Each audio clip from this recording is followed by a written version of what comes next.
Good morning guys! So ngayon po magkakaroon na po ng interview for Croatia at as you can see marami na po ang candidates ngayon na sasagawa po ng kanilang interview for this application and the client is already inside and we will wait for their application's result.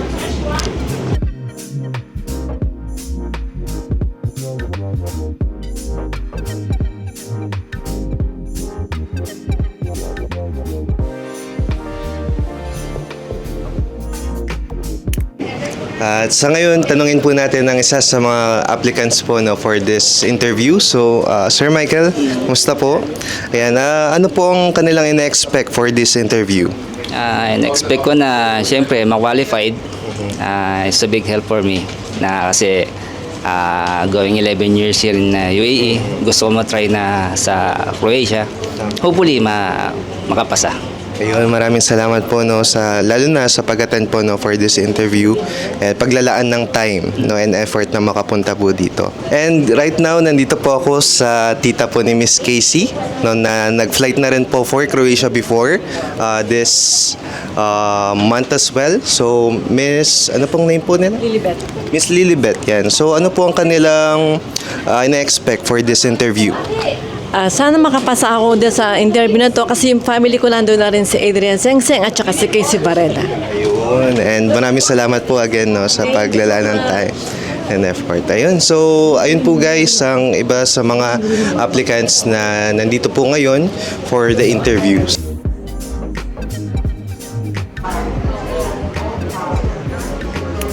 So guys, ngayon po interview natin si Ma'am, ano pong name po nila? Miss Camille. No? So ngayon po, ano na po siya for interview in Croatia. Okay po.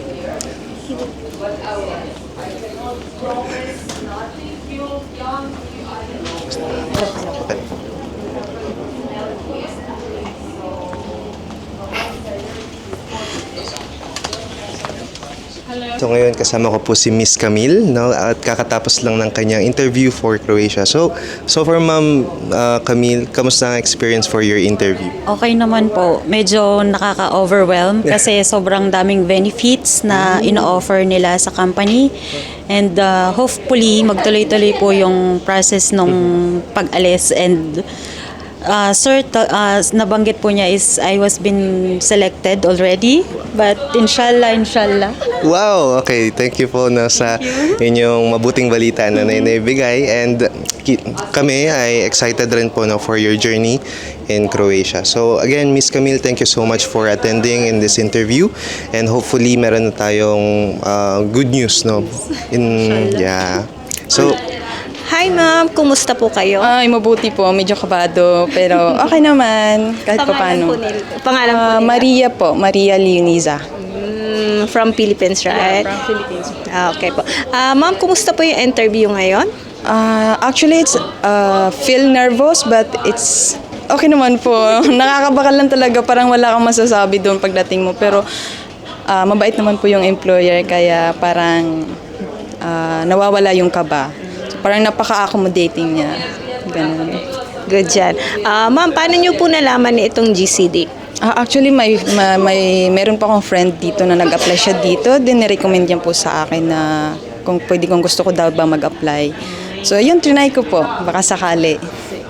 Okay, ma'am. Okay po. Thank you so much, ma'am. And then, good luck po. Sana mapili kayo. Wish you all the best po. So ngayon po kasama ko si Sir Kevin na nag-apply for Croatia as a waiter. So tanungin ko po siya kung kamusta ang experience. So sir, kamusta ang inyong interview? Bali po dito po sa GCD, HR group po, napaka-bait po ng mga nag-organize po. Then sa interview po, ayos naman po dahil mabait naman po yung nag-interview po sa amin. Maraming pala salamat po pala kay Sir Kalimutan ko yung Rafael po. Sir Rafael po, maraming salamat po sa pag-accommodate po sa amin. At then talagang nag-urgent po din po talaga dito. So pumunta po kami agad-agad po. Yan po. Maraming salamat po. Thank you very much, sir, no, lalo na sa effort and time na inyo pong binigay, no, para maka-attend dito sa interview po natin, no, sa June 16. So Maraming again, salamat po. thank you po. So right now, Sir Michael already is done from his interview for the butcher role in Croatia. So now I'm going to ask him how's the experience. Okay, so sir, kamusta naman ang experience po ng inyong application? Okay naman yung interviewer, napakagaang niyang kausap. And thank God, nakapasa ako. Maganda rin yung offer na binigay niya sa akin, salary. Wow. And masaya ako dun sa ngayon. Masaya talaga. Magandang experience. Ayun, maraming salamat sir, no. Sa tulong niyo, maraming salamat din dito sa GCD management.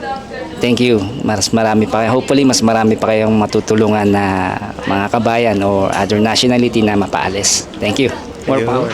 Ayun, maraming salamat sir, no, lalo na sa inyong kind words and kind din sa pagtitiwala, no, sa aming management. So ayun po, si sir ay gaya ng nabanggit niya, no, naka-receive na ng approval, no, for his application for butcher role in Croatia. Hi po, kumusta? Mabuti naman. Pangalan po nila? Lilibet Daroy. Okay. Miss Lilibet, kumusta po yung interview niyo today? Okay naman, mabait yung nag-interview sa akin at saka sobrang bait. Okay naman dito. Hindi po ba kayo kinabahan? Medyo. Pero okay lang. Okay, paano niyo po nalaman itong GCD? Kay Pearl and kapatid ko. Kasi yung kapatid ko kakaalis lang last month at saka yung pamangkin ko this June 8. June 10, I think. Ay, 10. Sorry, Yes June 10. po, si Miss Glenn. Yes, Varela. Yeah. Okay. So, ikaw na rin gusto mo na rin sumunod sa Sana kanila. makasama ako sa kanila. Okay po. Okay, ma'am. Thank you so much. And congratulations. And good luck po. Thank you so much. Thank you. Thank you. So that's it guys, that's the conclusion for our interview schedule for Croatian application for hospitality field. So again, we appreciate the time and effort of all the candidates that attended the face-to-face interview and as well the online interviews that attended from Saudi and Qatar branches as well.